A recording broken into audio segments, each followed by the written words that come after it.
right? Than when you do it last second like this. But it's okay. You know what? Steve, we're live on the Metal Voice.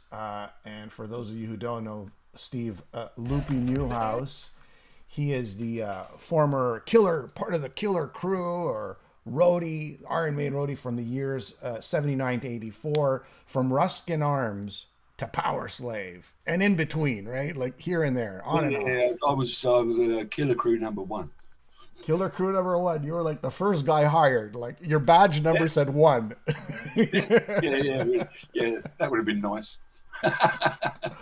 Usually, like I just told you this offline, usually I like to build things up a little bit. But since you were free today and I was free today, we're going to do this. And you're in the UK and I'm in Canada. I And thought, it's you know still what? daylight in both countries. That's right. I thought, you know what? Let's do this today. Give some people, some cool Iron Maiden stuff That to light watch. hitting the side of my face, it's still daylight. You're all good because I get the ricochet Quite off my forehead. disappointing.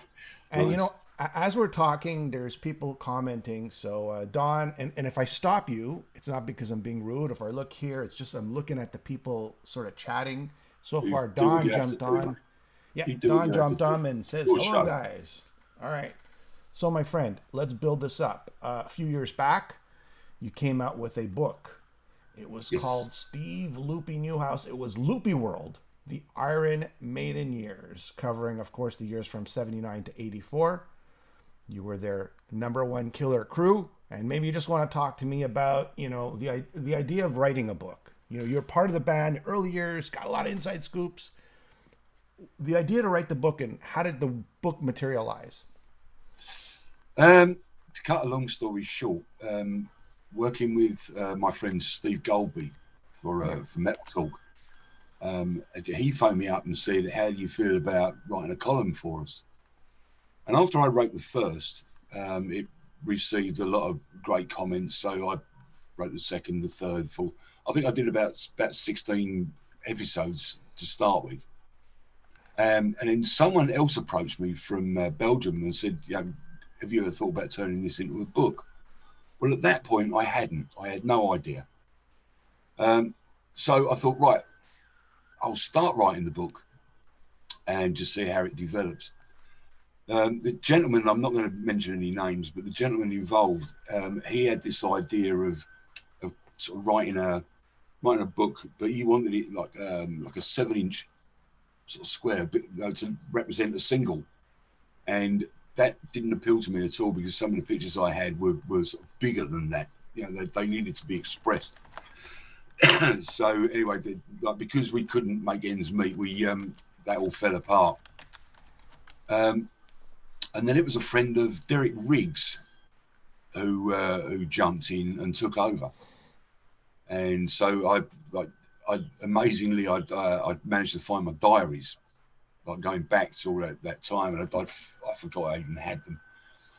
Um, and using the diaries, I rearranged everything that I did on Metal Talk, and eventually came up with a book. Found a load of old photos, original photos that I'd kept.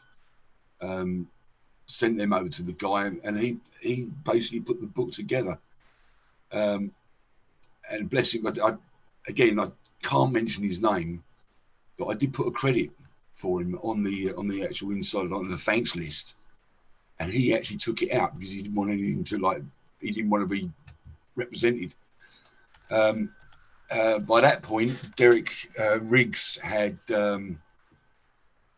he did the artwork for me, and that was solely for me. Yeah. That is now, that artwork is now mine. That is now being used in Italy, Finland, and Germany, where the book is being translated into their respective languages.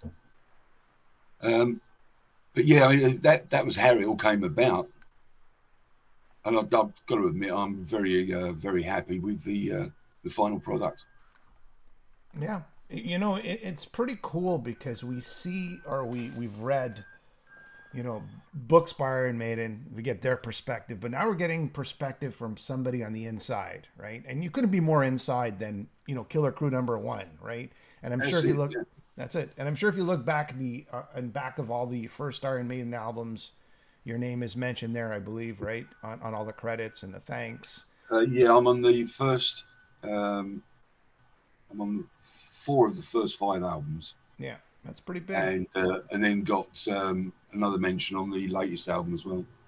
All right, so let's talk about your time. I don't want to give it all away because I want people to pick up the book. You can buy it on Amazon. You can So do buy it I. pretty. Yeah, yeah. I don't give it all away. I mean, if they want more, read the book, right?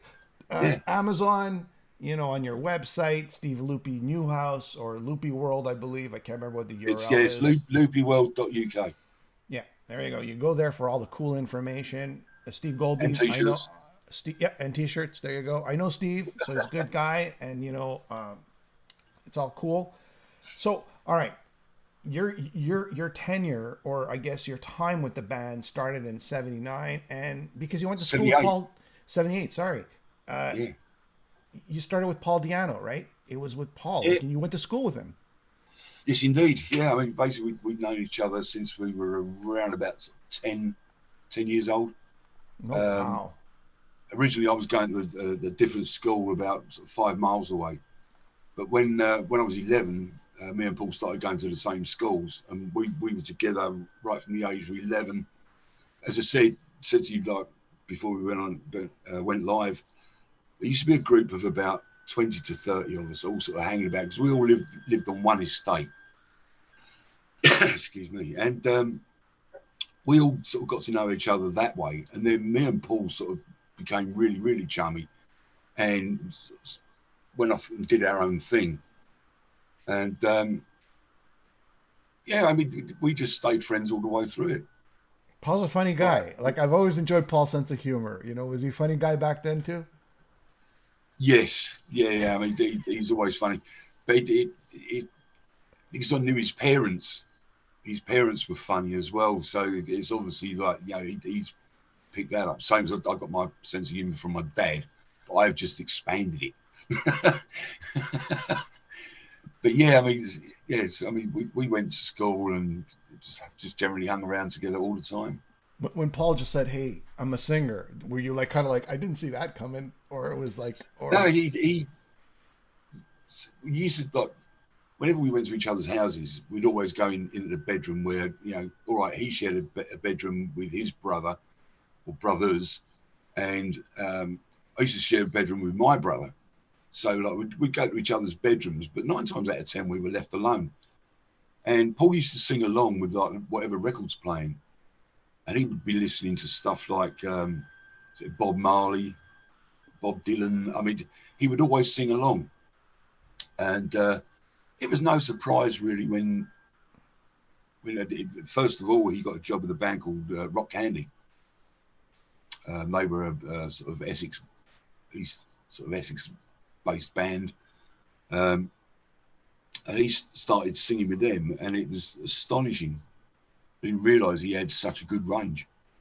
yeah. And then it was through a mutual friend that he ended up getting the job with Maiden, but that's in the book. You can read about it there. You can read about it in the book. That'll be the catchphrase of the day, right? See what I did there. It's all good. You don't want to give it all away, right? No, All right. absolutely not. Hiroshi says, and again, I'm going to read these comments. Hiroshi says, "Man, this guy is a legend. He meets all the great people. Who was fantastic in Iron Maiden, Diano, Stratton, Clive Burr, etc." John Doe is saying, "Up the Irons, Maiden forever. Cheers, Loopy." And Tom saying, "Hello, hello. How's everybody doing?" Hi, and thank you, everyone. Uh, so, all right. So Paul's in the band, and I guess by default you're coming along with him, right? And how did that work Yeah, out? I mean that's another story that he's expanded on in the Yeah, book. short form, But, high level, high level. yeah, I mean, it had to be done. Otherwise, that's not a sentence that I might have missed. But yeah, basically, Paul was just getting bored of going to the studio on his own. He asked me to go along. I went along, helped out, and stayed. It's as simple as that.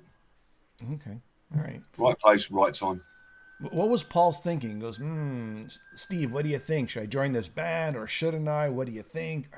Were you aware of Iron Maiden like performing? Oh yeah. I mean, they were well known in the area. Yeah, Obviously, like all being sort of East London boys, yeah. me and Paul used to go all over the place, and I didn't realise until after, then again, good old diaries, that when Iron Maiden did their first ever gig with Paul Day at the Cart and Horses, I Yeah. was there. Hey. I was there because Paul kept coming up. Like, he'd come up and say, "Make sure you're at the gig tonight." And as it turned out, I went with another friend of mine, and we both sort of went along to the Cart and Horses, and we had no money between us, absolutely no money. So we only stayed for a pint, and then we left. But it was also quite a bit of a walk. But yeah, I actually saw Iron Maiden do their very first gig at the Cart and Horses, and around the East End of London, they were well known, and we also knew that they were looking for a new singer. And again, it's just like Paul being in the right place at the right time. We met up with his mutual friend Trevor, who he said, "Oh, Steve Harris is over there. I'm just going to go and have a word." He was gone about 5 minutes, and he comes back and says, "Steve wants to have a chat with you." So Paul goes, "Oh, okay, hold me pint." So I'm standing there like a tit in a trance, like with two pints, and Paul goes over there, has his chat, and he comes back and he says, "I've got an audition for Wednesday night." And of course, like, Paul went off, had the audition, and passed with flying colours. Whether I saw it coming, don't know, because at that time, I mean, Maiden were A pub band. as I said, they were really well known. Yeah. And to take Paul on, not even knowing what he sounded like, but obviously Trevor vouched for him and gave him high praise and all the rest of it. So yeah. So just for everybody who didn't follow the saga of Iron Maiden, they started off with Paul Mario Day, right? Yeah. Then they had Dennis Wilcox as the singer, and Yeah. then Paul Di'Anno was the singer off the first officially recorded tracks. So that's just the Yeah. timeline for people. So you saw Iron Maiden at their infancy or the inception with Paul Yeah. Mario Day, who had a great voice too, but he just didn't have that. He just didn't have that Di'Anno sort of charm. He didn't have a presence. Yeah, when I saw him at the Cart and Horses, all Paul Day did was, apart from the fact that he was singing, he'd walk around in circles around his mic stand, but that was about it. If I remember rightly, he also wore a top hat, which didn't do him any favours. But I think it was just to hide the bald bit. All right. So enter. So now you're kind of Paul Di'Anno's got into the band, and again, we're gonna just quick answers. We don't want to give it all away. Paul Di'Anno's in the band. Now you've seen the first show with Paul Di'Anno. What are the fans' reaction? What is your reaction? Like, you're saying, "Oh man, this is like, now we're on another level here." It was quite astonishing. The first gig Maiden did with Di'Anno as singer was at the Bridge House in Canning Town, and there were a few fans there, but not that many. 3 nights later, or 2 nights later, in fact, on the Saturday night, we did the Ruskin Arms, Paul's first show, and the place was absolutely packed. And it's been recorded that there was over 400 people there. Now, a place that is comfortable with about 200, 400 was, it was squeezed together. And there was no bad reviews. Everybody actually had a great time. And that's the footage that we see on Iron Maiden documentary part 1, right? That the Ruskin Arms, that's not Paul's first gig, is it? No, that was later on. That was later on when the record company started getting involved. Yeah, they had to sort of do stuff like that, to sort of promote the band. Yeah.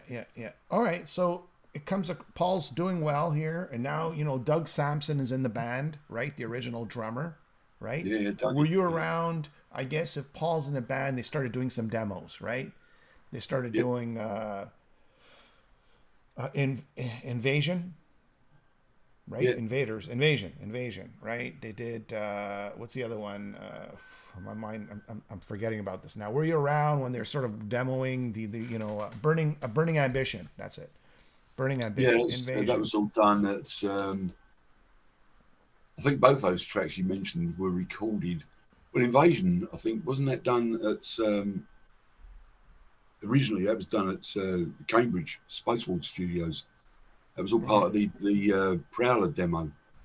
Yes. That's the Yes. one they actually took out to the record companies. And were you around there at that time? I was Or there. you, They recorded that. Yeah, yeah. Yeah. 2 days in a very, very cold studio. Again, it's all in the book. It's all in the book. Tommy says Prowler and Iron Maiden. I'm not sure about that statement. Jefferson says Paul Carnes isn't credited on the Soundhouse tapes lineup. Was Paul Kent. Paul Carnes, was he there on the Soundhouse? Yes. Yeah, he was. He was. Yeah. It, was it just dynamics between the band and just not kind of telling everybody that he was involved in the project, or The official politics? story is the official story is that because he left the band, there was no point in putting him on, like Yeah. sort of showing that he had something to do with it. But he obviously did. I mean, Yeah. anybody can tell listening to it, especially through headphones. You've got Dave's distinctive sound, and on the other side, you've got somebody that sounds like Dave Gilmour, just not quite as good. You know, it's two distinctive sounds. And plus the fact that when you listen to the opening of Prowler, it was Paul Cairns playing the guitar. Oh, okay. Yeah, yeah. What'd you think of Doug Sampson? I've interviewed Doug, I think 2 times, I love and Dougie. yeah, I love him. yeah. And it was funny, talking about Paul Cairns. I hadn't seen Doug for many, many years, probably about 20 years. And we met up in hospitality in 2010 at the O2 Arena. I was at Maiden, and as I said, I hadn't seen him for ages. And of course, up to that point, I'd been asked questions about Paul Cairns. And I said to Doug, "Do you remember Paul Cairns?" And he went, "No." But yeah, I mean, as I say, Paul was there. But yes, Dougie's a great guy. Yeah, yeah, he's a really nice guy. Then of course the Soundhouse tapes after Burning Ambition and Invasion. The Soundhouse tapes with Prowler. Guys, help me out here. Prowler, Strange Iron World, Maiden. which Iron Maiden, Prowler, and Invasion, right? Yeah, And Strange yeah. World was sort of nixed or just sort of not released because the quality wasn't up to par. Now the band's getting momentum. What are you doing at this point with the band? Are you just kind of like helping out with the equipment, helping Yeah. them bring stuff I mean, around? we were still well. In fact, we hadn't even started gigging when we did the demo. The first gig we were actually offered was by Neil Kay No, at the heavy he's metal my sound. cousin. He's my cousin, Neil K. No, It wouldn't surprise me. I think it's a different spelling though. It's got an E on the end of K. Um, yeah, we were actually offered the first gig there, and Dougie was the only one that actually turned around and went, "No, too soon." And Harry Pat just sort of went into panic mode. Dave Murray went, "Great." It's typical Murray because he's just so laid back. But Dougie, yeah, he turned around and said, "No, it's too soon," and he was right. You know, once everybody sort of sat down and sort of thought it through, they agreed with Doug. So basically, they put that off. But I think it's probably within a month they actually went and did the Soundhouse. okay. Yeah, and of And course, your role, like your role, okay, I guess it's just an organic sort of relationship, right? Like, they're starting off band and they need someone to help them out, right? And your role becomes, the first roadie, we'll call it, right? by the time we actually started doing live shows, there was 4 of us. We had Vic Vella, who used to drive the Green Goddess. Yeah. Well, he and Pete Bryant. Pete Bryant used to look after the guitars. I used to look after the drums. You got Dave Lights, and Vic Vella used to do the sound. But all of us used to chip in to get the equipment, like into the venue, set up, and then take it down and get it back into the van afterwards. So yeah, that was down to all of us. Okay. And Jefferson's asking, could Loopy remember the origins of Prodigal Son? No. What songs do you remember being there if any, before Paul Di'Anno joined? Iron Maiden, obviously. Prowler. Sanctuary. Oh God. Charlotte. Yeah, I think Charlotte the Harlot. Yeah, I mean, Transylvania. Phantom yeah. of the Opera. And for a lot of people who don't know this, the first album and the second album were a collection of songs that they've been writing prior, from the inception of the band back in the But first yeah, singers. basically the first two albums was stuff that we used to do on the road from 1979 onwards, Yeah, yeah, with yeah, a few added extras. I mean, Running Free and Remember Tomorrow were written specifically for the first album. yeah, yeah, yeah, yeah, yeah. But the stuff they didn't use on the first album went on to the second, stuff like Rothschild. I mean, that was an old track. That goes back to Dennis Wilcox days, Rothschild. In fact, I Oh think yeah. Paul Day. I mean, Thunderstick, who I've interviewed as well, Barry Purkis, Yeah, he even has reel to reel demos of these songs. And now we're talking about like from Dennis Wilcox jam sessions, right? yeah, So the 1977 tapes. yeah, yeah, that's right. So all right, so now they're looking for a guitarist and enter Dennis Stratton. We all know the story about Dennis Stratton. He comes in. Did you get along with him? Or you? I would assume he's a nice guy. I've I love interviewed that him. man. Yeah, I he's a love that great man. guy. He's a great guy. I mean, Dennis recently had a 40th anniversary of being in the heavy metal side of the Yeah, music industry, and I was invited along, and it was a very special event. It was almost like This Is Your Life. Like there were video clips like from various people, a lot of like West Ham fans or old West Ham players actually sent in videos for Den, sort of like just saying congratulations. And this came from some of the top West Ham players: Trevor Brookie, yeah, Jeff Hurst, Tony Cotty, and various film stars. Ray Winstone, he was on there as well. And then there was a whole bunch of people that actually sort of turned up. Like a couple of members of Praying Mantis were there. It was a very, very special event. yeah, Clive Burr's wife, Mimi, she was there. yeah, yeah, yeah, yeah. Well, I mean, Dennis, I've interviewed, and he's given me his. You could feel his presence on that first album too, right? Yeah. Enter Derek Riggs, right? I mean, who I've spoken to his wife Kim, and he seems like Yes, yeah. And tell me about what did you think of his artwork when you first Iron Maiden? I mean, Eddie has become the most iconic figure in music, right? Yeah, like to close a quote, he's a monster. But Derek's artwork stood out. I mean, we were given, or the band, should I say, were given a bunch of images to look through for the artwork. And Derek's work stood out like you wouldn't believe. Everybody went, that one. But at the time, Eddie had, on the original picture, Eddie had short hair. So it was sort of sent back to Derek, and he was basically told, this is what we want, but we want Eddie to have longer hair. So he looked more like a punk, and then all of a sudden, more like a heavy metal fan. And that's exactly what they wanted. What you see on the album cover now, unless it's been touched up and I don't know about it, is what he came back with. Yeah, yeah. I mean, to me, the first time I've ever seen, I'm sure it was either Killers or Made in Japan. It was just in a record store. It stood out, right, from anything else.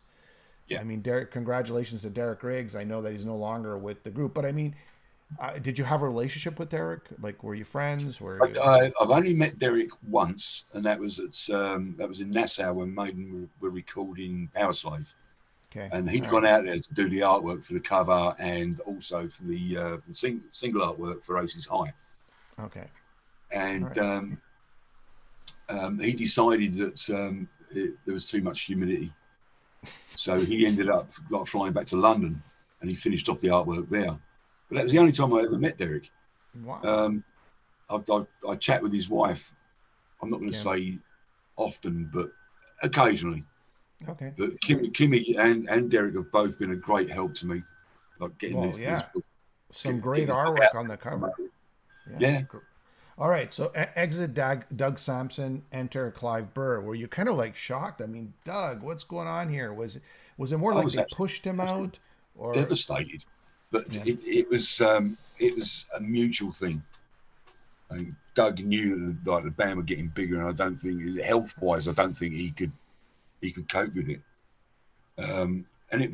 We were in the studio for probably a couple of weeks. I'm sitting there sort of twiddling my thumbs, I was doing this, where the rest of the band were playing. And then like Dennis came in, and he was with us for a couple of days, and he went, I know a drummer. And I think within 2 days, Clive Burr came in. Yeah. And the space was there for his kit, and he came in with his own kit, sat down and started joining in with what the band were doing. And they could see straight away, this guy is phenomenal. Yeah. And I mean, it was a shock to see Dougie go, but then it was also great to see Clive come in. You know what? And it's only the sort of the natural progressions of bands as they move from the garage band or the pub band to a national or international band, right? You know, there's this organic sort of uptick, right? And it happens with all bands. Right? You've got to have the right members to go that extra step. You've got to have the right people. Yeah. And at that point, Maiden had the right people. Yeah. So what were your first impressions of Clive? Did you see him play before, or what did you think about him? I had no idea. At all. Never seen him play. And apparently he'd been in a couple of bands that I'd heard of. Samson, I think, was one of them. Yeah.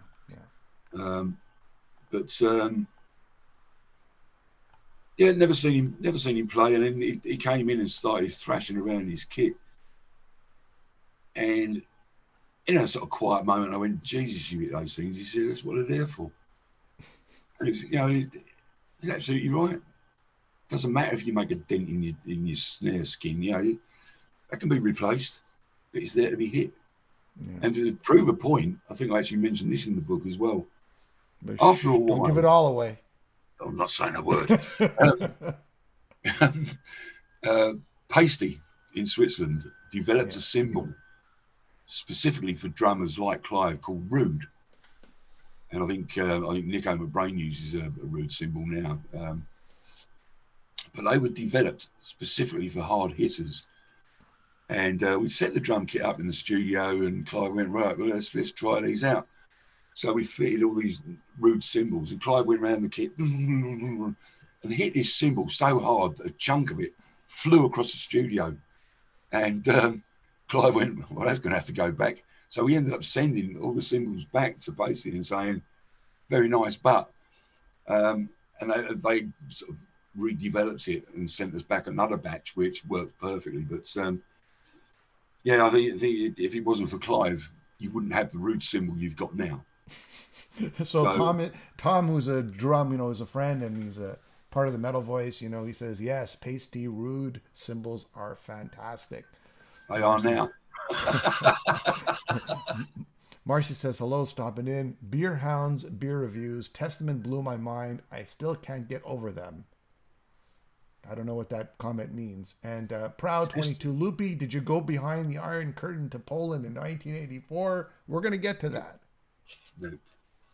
We're going to get to that. The simple answer is no. Okay, well, there you go. Then we won't get to it. All right. So that's not in the book. That's not in the book. It's in the next book. Someone else's. That's on the cards, trust me. All right, so Maiden now, you have Dennis, you have Clive. Did you see anything from Clive, like he's partying too much or he's a little too wild, that led to sort of his dismissal later on? Because of the constant arguments, but I'm not going to say arguments. He would give me a ticking off because the kit wasn't set up right. Now, I can defend him to a certain point. But it got to the point where it was somebody else that actually noticed what he was doing. I was setting up the kit the way it should be. It was all marked so it couldn't be wrong. And he would come in and he'd move something over there and he'd move something over there because it wasn't how he wanted. And then while he was sitting there playing, he'd move that back to where it was. He'd move that back to where it was. And I didn't see him do that. But during a sound check, he would rip my ass. He really, really, like, he'd give me a right verbal crap, saying, "Oh, you've done it wrong again. If you don't get it right, I'm going to fire you." And at the end of the Japanese tour in '81, he got his wish. He fired me.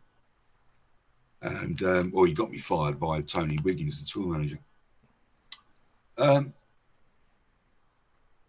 But it wasn't, as I said, it wasn't me that noticed what he was doing. It was a couple of lighting crew. Obviously they got nothing better to do unless they're doing it. What do you mean by, like, did you just find that the touring was getting to him? Was it this early sign of MS? What was it? Was it just? I have asked this question. In fact, I asked his wife Mimi, because Mimi also suffers from MS. Wow. But she controls it. Yeah. Whereas Clive at the time, we don't know if medically that was a sign. We don't know. But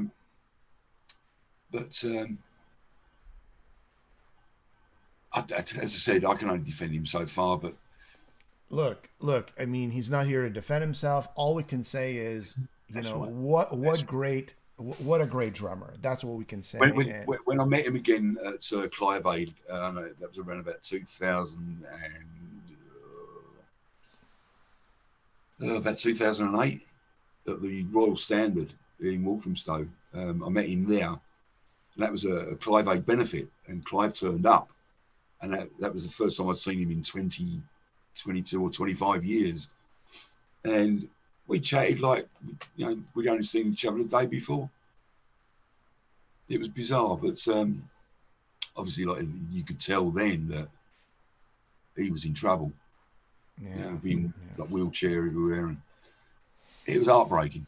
I'm sure it was. And what a legend he was. I saw him on the Number of the Beast tour. Spot on, my friend. Spot on. He was incredible that night. He was just incredible. And he always, and in interviews, he always came across as a nice, friendly person. I've got nothing against the guy whatsoever. In fact, I started working for Bernie Marsden's Alaska in 1985. And of course, Clive had been out of the band for a couple of years. And he was doing one of these drum clinics at the Marquee Club in London. And he phoned me up and asked me if I could go and help him out, because he had nobody else to do it for him. But of course, I'd started working with Bernie Marsden, and we were doing production rehearsals somewhere else in London. And I was being paid by them, so I went and did that.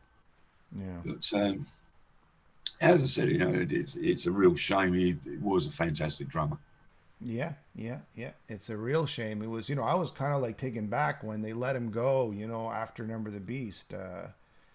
I was really taken back. I was, following Iron Maiden, from the Diano era, and, suddenly he's not there anymore. It was really shocking for me.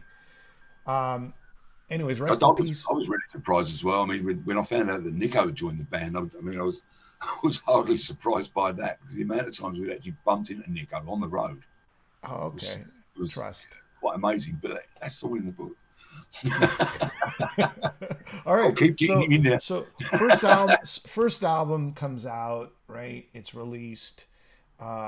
It's just taken the UK by storm, and the rest of the world as an import by storm. They're open up. I guess it was Judas Priest and Kiss, right, in the UK. Those tours. You were part of the tour still, correct? No, we didn't open for Kiss in the UK. We opened for Kiss in Europe. Maiden were too big to open for Kiss in the UK. Ah, okay, all right, gotcha. So you were part of the crew back then too, right? You were, that's not the point where you were like, Yeah. what were the pros and cons of that tour with Judas Priest and Kiss, let's say? Judas Priest, obviously. I mean, we'd been out and done our own tour prior to that, Okay. and we cut that tour off and joined Judas Priest, and obviously, it was massive exposure around the rest of the country. It's we'd done sort of smaller venues and in some of the bigger towns, bigger cities around the UK, but the exposure we got from doing Judas Priest was huge. Yeah. Was there this butting that was going on? Because I remember Paul was telling me, or maybe it was Rob Halford who was telling me, or it was in his book. Where Paul used to say something. What did he say on stage? He said, we're going to blow them off the stage. Was that it? Oh no, the real story is, and again, it's in the book, but I will explain. Paul had done an interview with Sounds Magazine about a week, I think it was a week prior to the tour, saying that we were going to blow Priest off the stage. And KK picked up on that, and KK wouldn't talk to any of the band or crew all the way through it. But that's rock and roll. I think, well, I was going to say that KK has issues. I'll leave it there.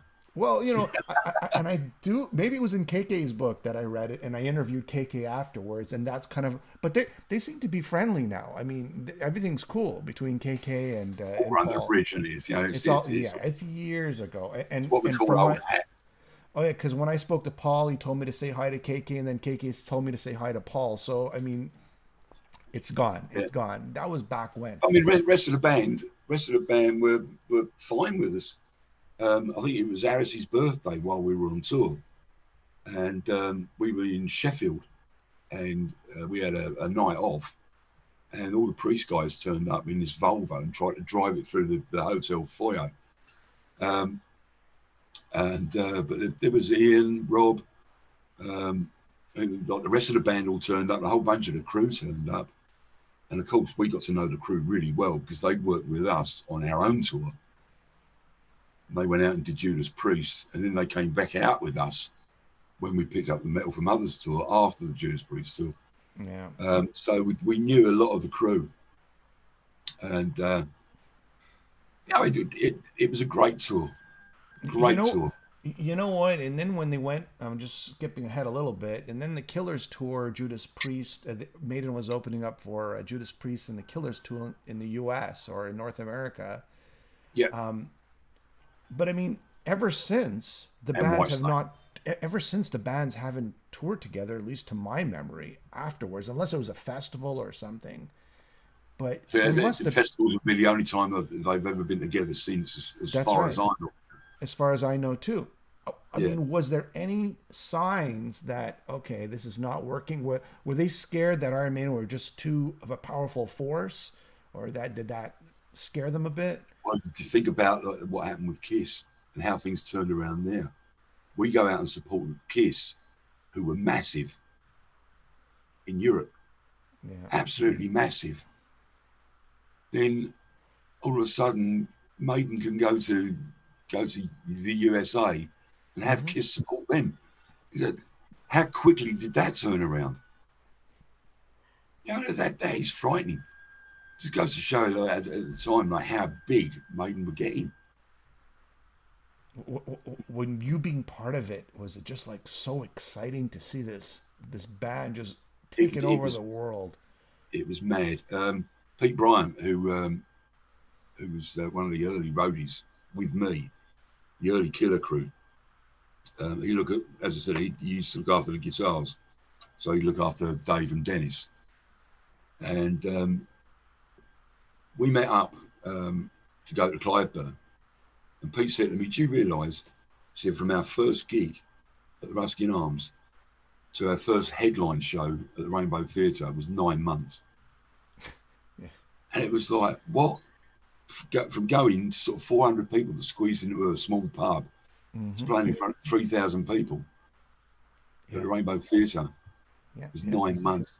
It's like that kind of information is staggering. Yeah. Yeah. It blew me away, and I was there. Yeah. You know, it's all in the Uh, book. so okay, so first album's out, tours are happening, and then suddenly, okay, we all know the story about Dennis Stratton. I mean, it's been said like hundreds of times. There's just some sort of musical differences, or I guess he didn't fit in personality wise with the band. But whatever the case is, we know the story of Dennis Stratton. It's been repeated many, many times. Yeah. And enter Adrian Smith, a friend of Dave Murray's. Did that sort of kind of like throw you off? Not what happened, but the decision to get rid of Dennis. The decision to get rid of Den devastated everybody. In fact, I think that was one of the reasons behind Pete Bryant leaving.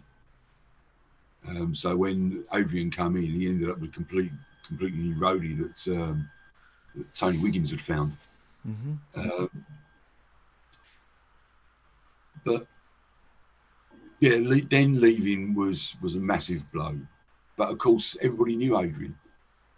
Yeah. So him sort of joining was so natural. And of course, for Dave, it was his dream partner. Yeah. They were friends. And I guess for people who don't know, again, they were friends from before. And he was originally asked to be the guitarist before Dennis was in the band. So, I mean, it was sort of this natural he evolution. was asked several times and he kept turning it down. Yeah. And eventually, because there wasn't much happening with Urchin, he saw it as a big chance and he went for it. Yeah. Were you around when they recorded Killers, the album, when they were recording? I was there. You were there?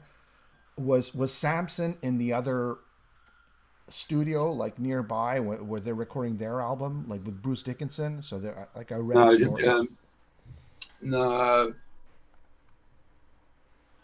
No, Killer's album was recorded in a very, very small. It was a very small single studio in the back streets of Willesden in London. I think the studio was called Battery, but I can't remember. Yeah, I don't remember either. If somebody out there who's watching remembers what could they just pull up the Killers credits and tell us where it was recorded? That'd be cool. Go ahead. But as I said, it was a single studio. I mean, there was like middle doors that opened. You could load your gear straight in. Doors closed. Everything soundproofed. That was it. But Samson, I was reading stuff. Studio in the sound room, and that was it. Because I was reading online, where they were talking about as Iron Maiden was recording. It was Battery Studios. Thank you, Jefferson. I was reading online that as they were recording Killers, Dickinson was with Samson, his band, recording whatever album was, that they recorded at the time. I don't remember offhand. Maybe they were just in close vicinity. I don't know. But did you see Samson anywhere, like around the corner, or no? Where did these rumors start from? I wish I knew. I even heard rumors that Bruce Dickinson was. Don't forget that Maiden do like to build up a big story. Okay. Now, as far as I'm concerned, there was no way they could be in Battery Studios at the same time because the studio was too small. There was only one studio there. It was Shock Tactics, by the way. Thank you, Jefferson. Shock Tactics was recorded the same time. Maybe they were recording when, Monday, Tuesday, Maiden was recording, and on Wednesday, Shock Tactics was being recorded. I don't know. I'm just here to clarify. But as for the you did not see Samson. You did not see any members of Samson. Nobody. I had my dark shades on. I had no idea. So what did you think? You're there. Martin Birch is like cracking the whip on everyone, and what did you think? This album? Oh wow, he's taking it to the next level. It was recorded really quickly. Okay. It was recorded really quickly. I think I actually logged it as actually the studio time was less than 2 weeks. Because they'd been playing the songs live for long enough. All they had to do was go in and record it all. And then Paul does his backing vocals, the guitar solos were done. It was done quick. Yeah. Paul Diano told me that, he learned a lot from Martin, teaching him how to, really sing, better, and he tells me from the stuff that he learned on the Killers recording, he used it later on in life for all. Martin's work with Gillan Yes. Yes. and Dio. Yeah. Of course. You know, and then you go, oh, White's, Well, I don't know about Dio. Was it Dio? No, maybe not Dio. Oh, with sorry, Heaven and Hell, Black Sabbath. yeah, Yes. Yes. Yes. yeah. Yes. Yes. Yes. So you know, he knew what he wanted to get out of them, and then taking that experience to piano, and even Bruce, to a certain extent. You know, Look at this. So Jefferson's saying here that Bruce said he went to the room to watch them record Killers. it's very possible because while we were there, we were getting ready to go out and do a tour. So chances are I might not have been there. Okay, so if I'm out shopping, you know, buying another 500 bloody drumsticks, then it's very possible that Bruce was there. It's still possible. There's a possibility that this actually did happen. I even heard. Oh, coffee time. I even heard or read online somewhere that Bruce actually did some scratch tracks on Twilight Zone, I believe. Now, that's a rumor. That's completely a rumor. I don't know. I don't know what was happening. Again, that's the first I've heard of that. Yeah. But again, I don't want to start this rumor. I just kind of read it online. Maybe it's completely false. It could be completely false. Yeah. It'll be in my book. It'll be in my book. Things that never happened. Yeah. Rumors by. That's a good title. Yes. All right. So Killers is recorded. It's released. How much of that tour were you part of? Now they're coming to North America. I did the. We did a short British tour. Yeah. Towards the end of 1980 with Adrian, just to sort of introduce him to the crowd, if you like. I think it was something like 11 shows. It was all sort of very bang, bang, bang, very fast. They then recorded the album, and then we got ready to go out to do the UK Killers tour with Trust supporting. Again, Nico McBrain on drums. On drums, that's right. Yeah, there's that name again. Then shortly after the British tour, we went out to do Europe. But some of the shows towards the end of the European tour, like Scandinavia, got cancelled because the Japanese tour come up. And back in those days, everything was shipped by sea. Oh, so that's why the Scandinavian dates were cancelled. So all our equipment had to go by sea. So our gear went out there. We went and did the Japanese tour. And at the end of the Japanese tour, that's when Clive got his wish and I was fired. We then flew from Japan to Seattle. Some of us stayed in Seattle and did a little bit of fishing. And then we flew down to Los Angeles. And I was there for about another 4 or 5 days and then flying back to the UK. And that's where I finished that leg. Okay. And that was around about June. All right. In this time period, did you hear anybody, like, you know, you're just standing there and maybe you overhear a conversation as, hey, we got to get Bruce in the band, or did the band sort of internally start talking about things? Maybe nothing. Was Paul getting that? Because Paul said, you know, he kind of, you know, he got fed up. Was he doesn't come across to me as someone who would miss gigs and not take it seriously. Maybe I'm wrong. I don't know. Like, that's their story. Right? I can't speak for first-hand experience, but I can relay various comments that were made about the crew were getting fed up with having to carry him off stage. Little things like that was sort of being talked about. That was during the American tour, obviously. Yeah. Then they came back and went back into Europe. And going back to the question about the Iron Curtain, I know Paul was there for that, but I wasn't. So you know, that's not in the book. That's not in the book. Well, it's in my book. It's in my book. I can only write about what I knew about. Yeah, no point in making it up. You know, by all means. You make something up in a book, and people are going to go, "Well, this is all bullshit." The alternate Iron Maiden book. The alternate universe. Yeah, the rumors. The rumors book by Jimmy K. Um, so in your time in with the band on the Killers tour now, or whatever you were involved, you did not hear anything like things like, okay, Paul just he can't take us to the next level, or because for me, what I remember, and I started getting into the band with Paul in the band, that was one of the attractions to me for to get into Iron Maiden was Paul Di'Anno's voice. That was huge.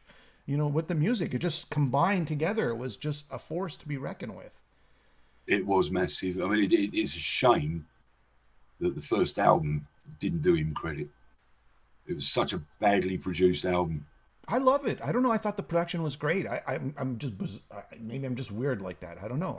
It stands the test of time because You're on your own. I have the album, and I put it on, and I just how's this? Like, there's some bands that record poorly to the point where you can't even listen to that album. But this is an album where it's recorded good enough. It captures the essence of that youth. It's funny. It's funny. Now, me and the wife were on holiday a few years ago, and I had to have the first album on my computer. And we had been to see Dennis Stratton and Dave Edwards do what they call a duo at the Crown in Hornchurch. They play there every first Sunday of the month. They still do. Even now, like the pandemic thing is sort of quietening down. They're still there. And during their set, they play Phantom of the Opera. Yeah. And I played the version from the first album to my wife, and she went, "No, Den and Dave's version is better." Yeah. Well, and that's from somebody who'd never heard the album. Yeah. I'm going to tell you something. When I talked to Dennis, I think he was. If you listen to the demos and then you listen to the first album, you could see that Dennis Stratton influence, even though he didn't record this or write the songs years ago. There is that influence of the back vocals, the harmonies. He took it to a next level, and I think they could have done just as well with him that they did with Adrian Smith. But there was one particular evening where Dennis and Will Malone and the engineer, can't remember his name. It wasn't Will Green. They stayed in the studio one night trying to improve the vocals. Yeah. And when Dennis and Rod heard the vocals the following day, they went, "Oh, well, Rod, you just imagine, oh, bloody hell, sounds like Queen." Yeah, and they scrapped. Yeah, they actually scrapped all of Dennis's backing vocals. Yeah. Otherwise, Dennis told me he wanted to recreate that, like the sort of the vision that he had, and I thought that was pretty cool, but it never happened yet. Okay, maybe it'll happen one day. But hats off to Dennis Stratton. He did a great job. But that's where Lionheart comes in. Yes. Lionheart is doing what he wanted. Yeah. And he's getting it right every time with Lionheart.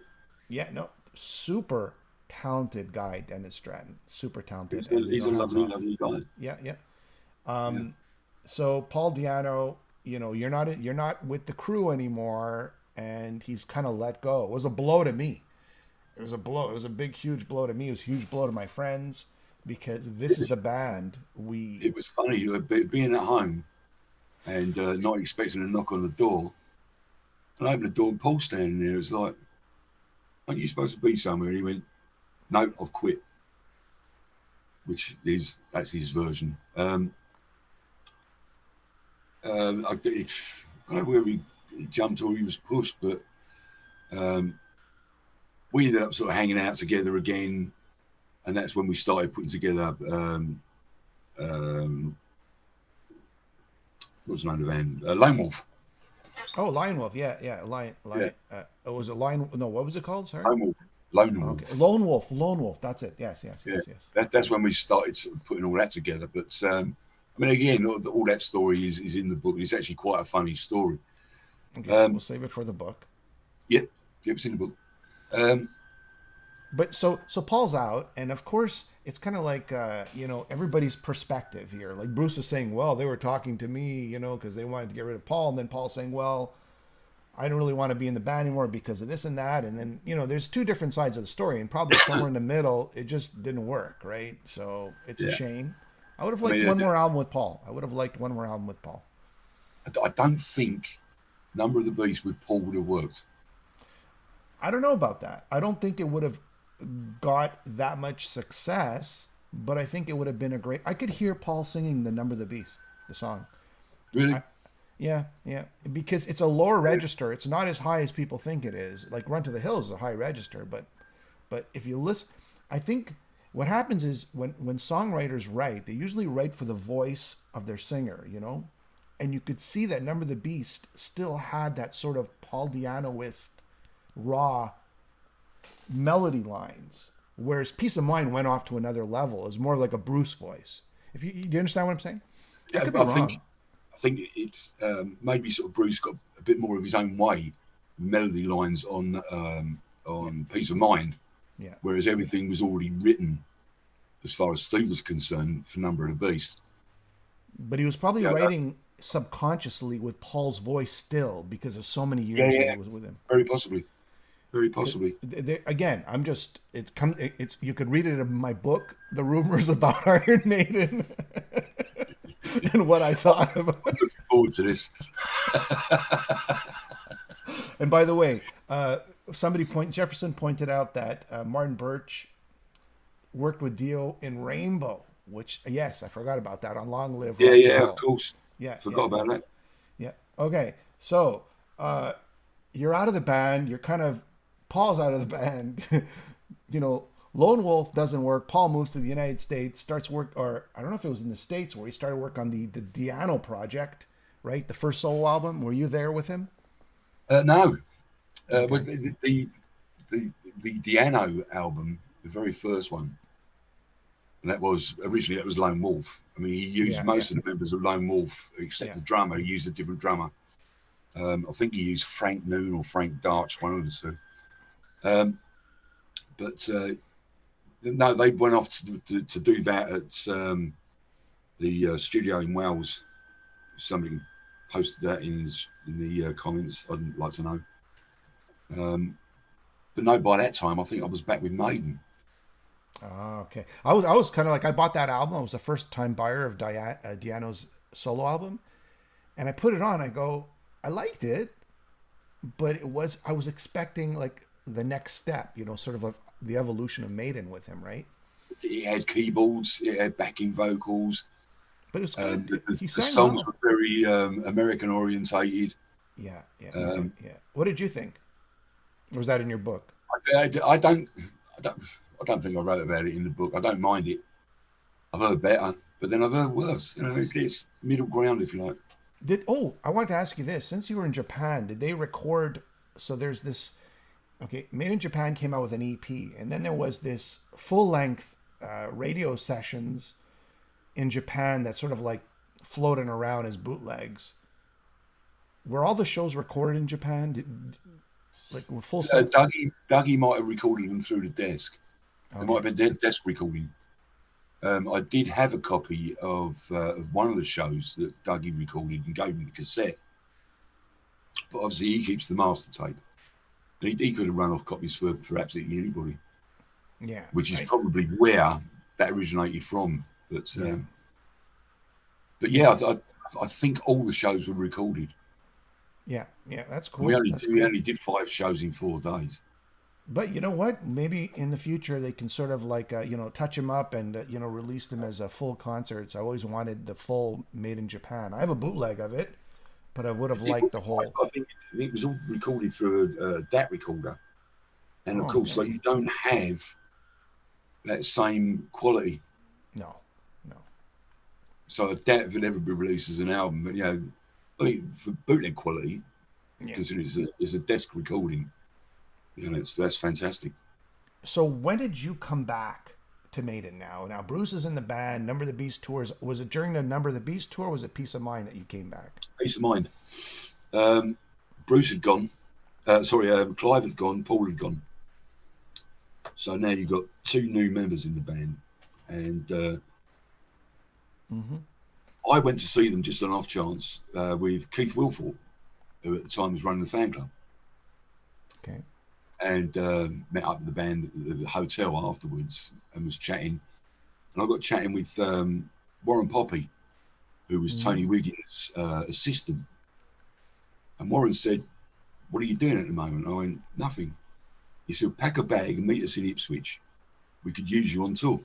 And that's exactly what happened. But that's also in the book. But anyway, yeah, I went to Ipswich and it sort of evolved from there. And come the end of the UK tour, and I'm really thinking to myself, "Oh, this is superb. I'll be off to Europe or the United States next week."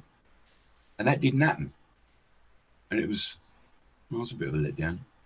Anyway, I managed to find a few other jobs to do around about that sort of during that summer.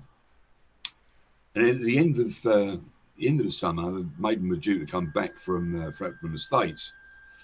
I get a phone call from Keith Wilford again. We need you back. No, he just turned around and said, just a heads up, he said, "You're likely to get a call from Tony Wiggins tomorrow." Okay. I went, "Okay, why?" He said, "I think there's an opening for you." And I think those were the exact words.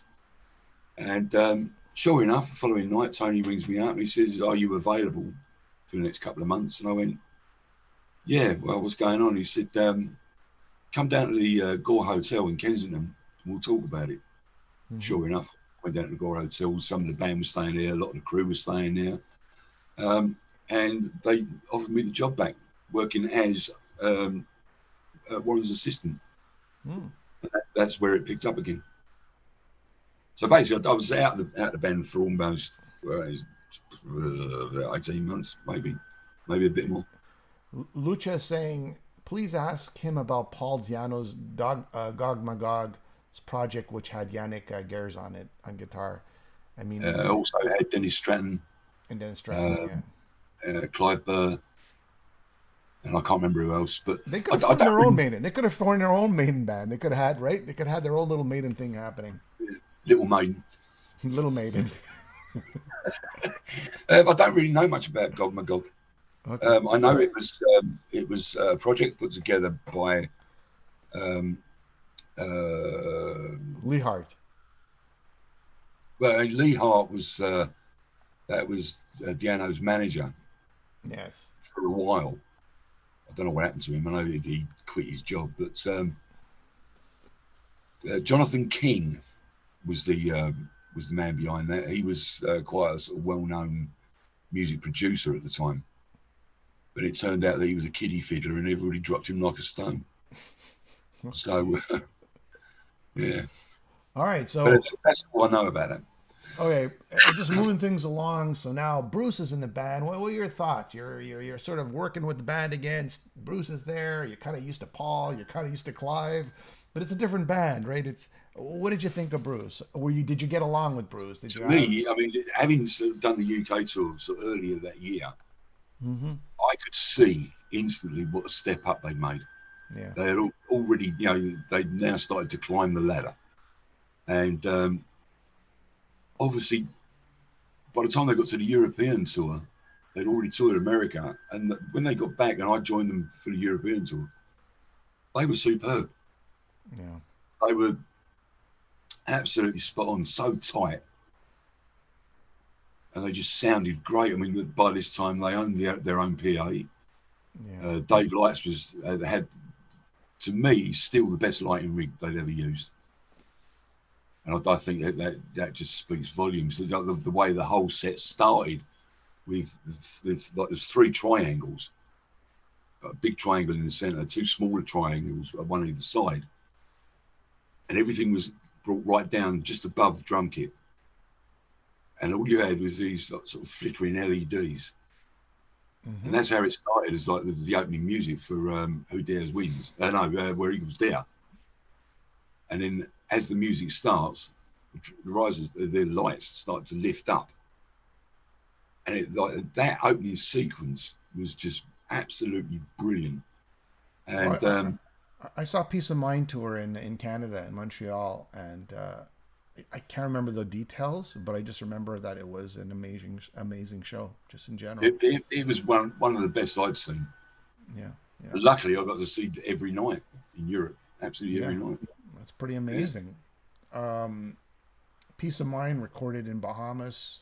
Then their next album. Were you still? When did you lose your job this time around? Again, How many times? I don't know. I actually lost my job 3 times. Okay. Uh, And they kept yeah, coming back for more. yeah, you can't pin me down. What happened was after that tour, I sort of pretty much went home, and then it was a case of there were certain things in their wardrobes that they wanted Mm-hmm. to be dropped off. So I'd box everything up and I'd drop these particular items off at their houses, and then we were told we were going to Jersey, like the little island of Jersey. So we were Mm-hmm. down there 6 weeks, but we hadn't been. Well, I personally hadn't been told that we were flying straight from Jersey over to Nassau in the Bahamas to record the album. Mm-hmm. Jersey was freezing cold. Nassau in the Bahamas was baking hot, and Yep. all I've got is cold weather clothing.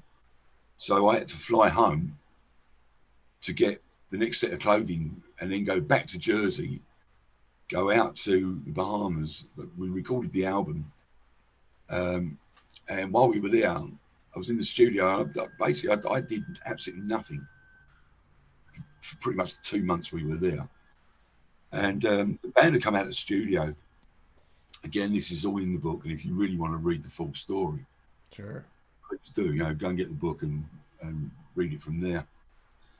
But basically, I made a massive mistake by saying something wrong, Oh boy. and I realised what I'd done. I sort of walked out of the studio feeling like an absolute idiot. And anyway, I thought I'd got away with it because we all flew home from Nassau, and about 2-3 weeks later, we then flew out to Fort Lauderdale to start production rehearsals, and we set the gear up in a tiny little club Mm-hmm. in Fort Lauderdale, next to a bar, which was unfortunate. And then I got a call into Tony Wiggins' office and fired again Jeez. for what, obviously for what I'd Didn't he said. know their? Didn't he know your character by then? Like you would have think you guys know each other, right? Well, they don't call me Loopy for nothing. All right. Here's a question. Just pause Yeah. right there. Lucha says, how important was Tommy Valence's Friday Rock Show for Iron Maiden, the show that gave him their first nationwide exposure? Actually, doing that session was great fun. It was Mm-hmm. great fun. I mean, it was a good thing we had Dougie Hall in with us. Dougie came to the session with us, and if it hadn't have been for him, I think the production would have sounded a lot worse than it did. Okay. All right. But actually going in and sort of setting everything up, to us it was just a normal day. We were going in just doing what we do, and Mm-hmm. I mean, I think it actually came out okay in the end. Yeah. Jefferson saying was, and I think you probably weren't around at the time. McBrain was a Maiden member of unofficially since June 1982. In his own words, does Loopy have any recollections about this? I don't think you were around that I wasn't era. around, but I have seen a video Mm-hmm. on YouTube of Nico McBrain playing with the band before he officially joined. Okay. But Nick wore an Eddie mask the whole time through. Oh, okay. So if All you right. That's find that it. video, that is Eddie, that is Nico playing the drums with an Eddie mask on.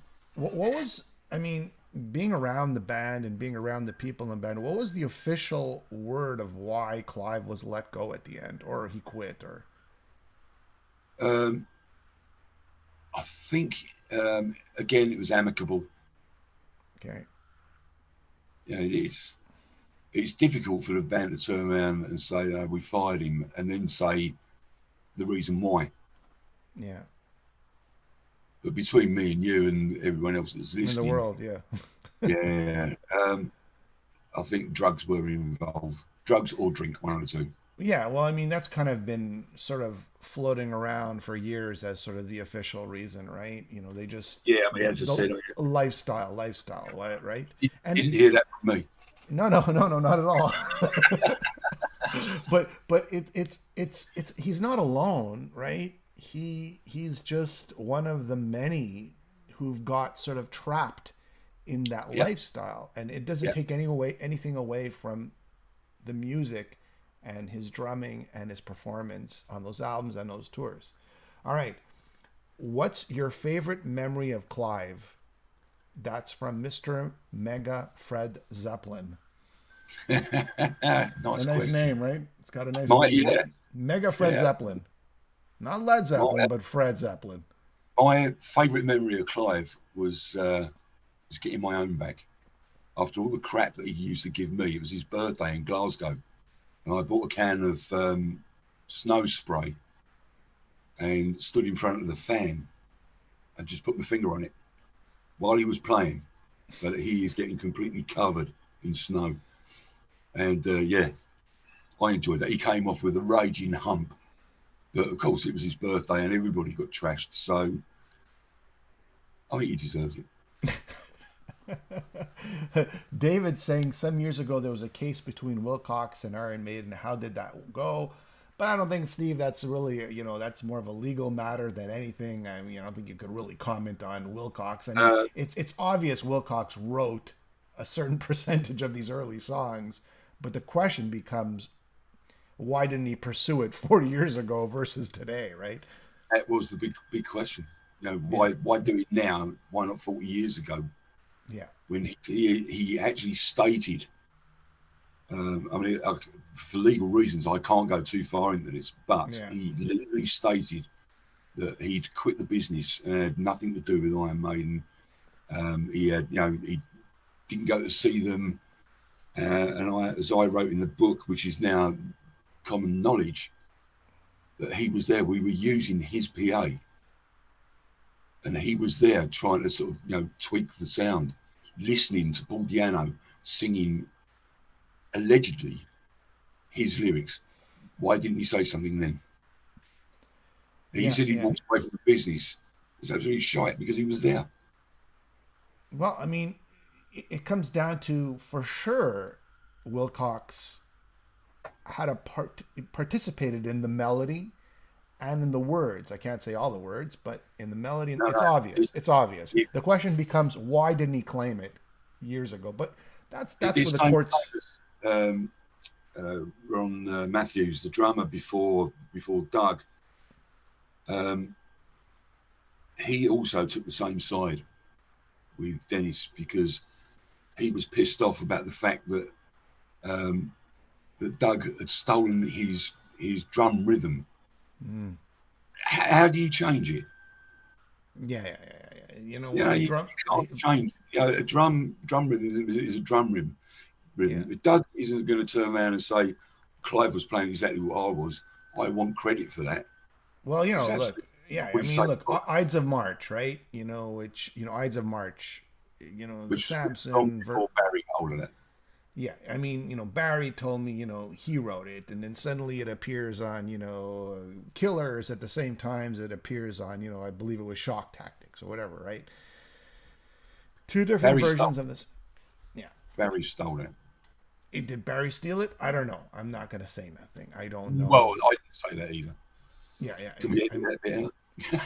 But I mean, the interesting thing about on the Samson record, you have Barry Purkis as a songwriter with the rest of the band, as well as Steve Harris. Where on Ides of March, you just have Steve Harris as the sole songwriter. But look, when you play in a band, ideas are being Insane. tossed around, right? But a lot of that has to do with drums. So who wrote what? Yeah, I mean, if you really look at Prowler, Sanctuary, Charlotte the Harlot, there's just everybody in the early days probably threw out opinions and ideas and melody. At the end of the day, it's melody and it's the lyrics that define who the songwriter is, not drum patterns. But anyways, unless it's an instrumental.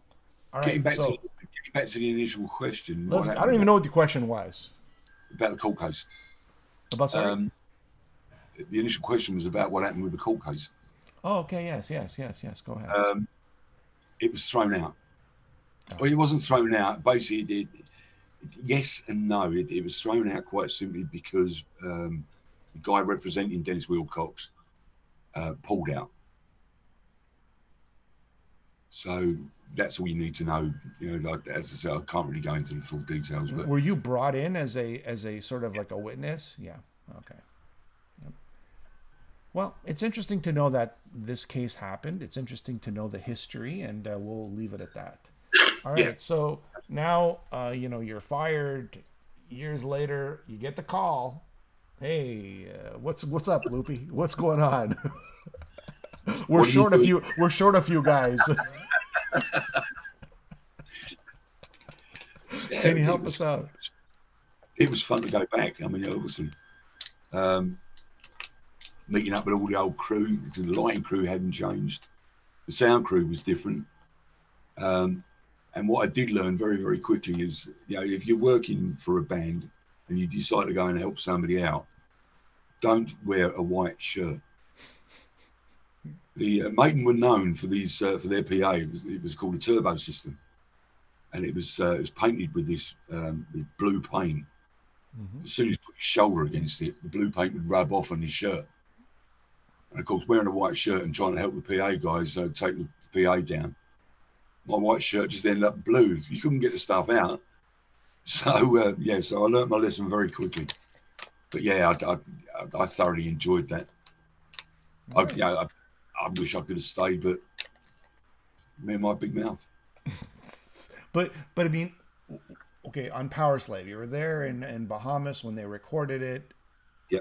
Did you at what point? Like, I mean, did you tour with them at all on Powerslave?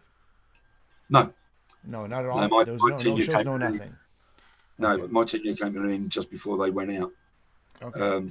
Did As I they ever said, call you back ever since? no, I mean, I speak to Steve frequently, but Okay. well, I say frequently. I mean, the last time was just over a year ago, but that's fairly frequent. Um, You're friends. I I'm mean, still in touch with Steve. I'm still in touch with Adrian. mm-hmm. Dave is the one I mean, I would love to have a chat with Dave, but I've not done that since 2017. Book the Well, Souls it's not. tour. Yeah. And Nico, He, we're still still good away. with Nico. No, I don't really chat with Nick at all. Okay. In fact, I chat with his son more than I do him. Yeah. How about okay? Here, Michael's saying, Loopy, what is your favorite Maiden song, and was it fun working with Maiden all these years? Oh, for sure, it's fun. That's obvious. That was great fun. But if I could go back 40 years and do it again, I would. Absolutely. I'd be able to Yeah. walk properly then. Favourite song has to be "Hello Be Thy Name." Yeah. Great tune. What about this new album? What'd you think? Are they going veering off too much into that prog world, or are they? If you look or go back to the time changes, Mm-hmm. uh, and it is still 70s, 80s prog. When you listen to some of the new album, Yeah. little influences like Jethro Tull, I've noticed. Moody Blues, I've noticed. Little things in there, little bits like Genesis, yes. Mm-hmm.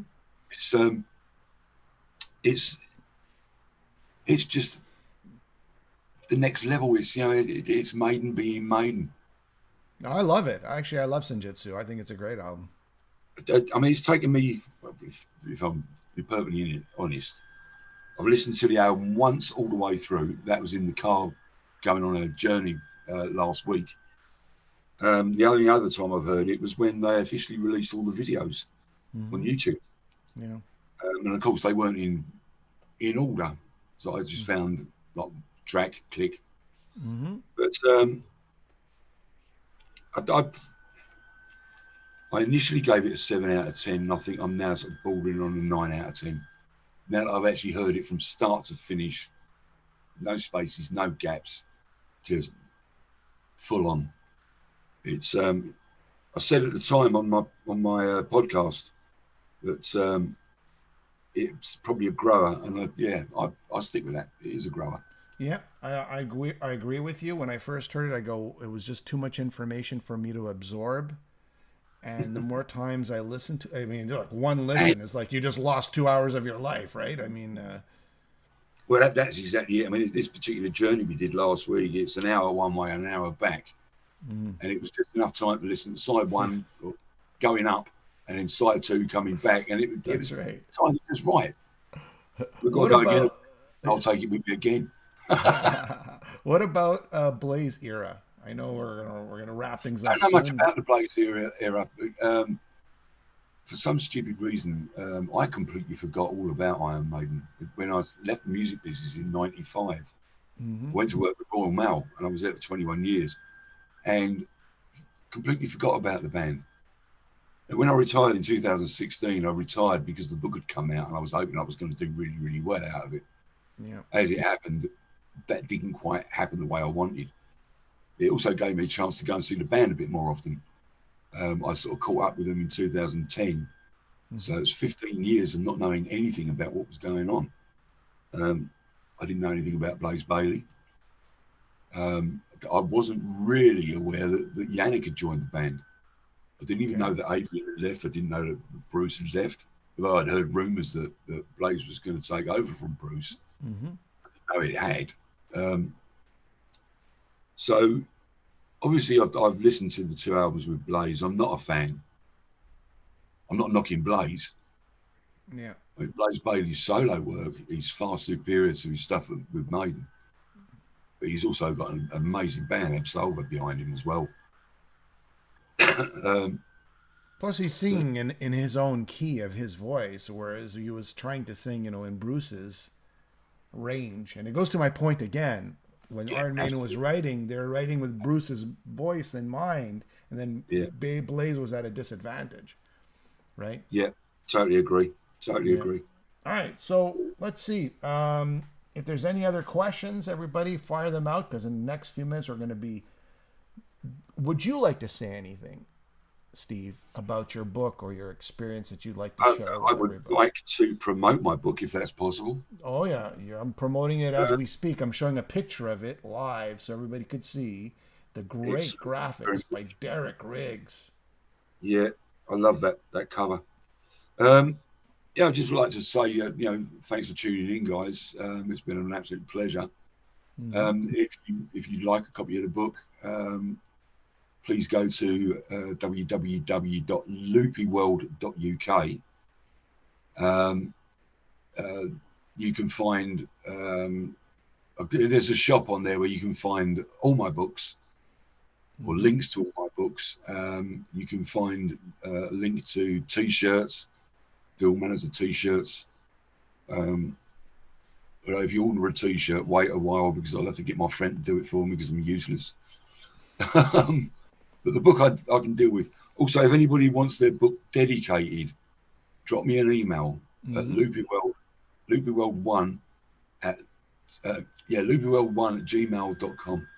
Okay. And drop me a line, and I will make sure that I can get your book signed, dedicated. Nice. Other than that, I've got nothing else to say. I've had enough. All right, we're done. We're done. We've been talking about this interview for a while, right? And we finally, our times have aligned. So I'll tell you what, Jimmy, this has been great fun. I've thoroughly enjoyed this. Yeah, me too. I always, it's interesting when you have a guest who's well-spoken as yourself and written a great book and some cool history and some, inside information. I do have to change the title of this video from 78 to 84, right? Not 79 to 84. Right? Yeah. So 78. Apologies for that. I put 79 to 84, but maybe it was December. I don't know. No, actually, because Paul started, he joined the band about the beginning of September 78. And I must have joined up with him around about the end of September 78. There you go. That's what I'm getting at. That's why I put 79. No, I'll change it and put it from 70. You're creeping too close to Christmas, you are. And I'll also include in the description in the video a link to your page so people could buy your book or, get some more That's information. And you have a brilliant. podcast. You said you have a podcast. Yes, yeah, I do a podcast with my friend in Australia, Kaz Tajin. Nice. The podcast is called Satellite 664. It's Okay. available on YouTube. We have a website, which is satellite664.com. Yeah, go and check it out. All It's right. not been updated for a while. That needs updating, but I'll get onto that. It's all right. This will be the bridge. This show will be the bridge, so people will, have something to watch in the meantime. Then they could stick to watch your podcast. All right. Great fun, my friend. Have yourself That'd a be fun. wonderful Thanks very much. afternoon there, Thanks, evening, everybody. and we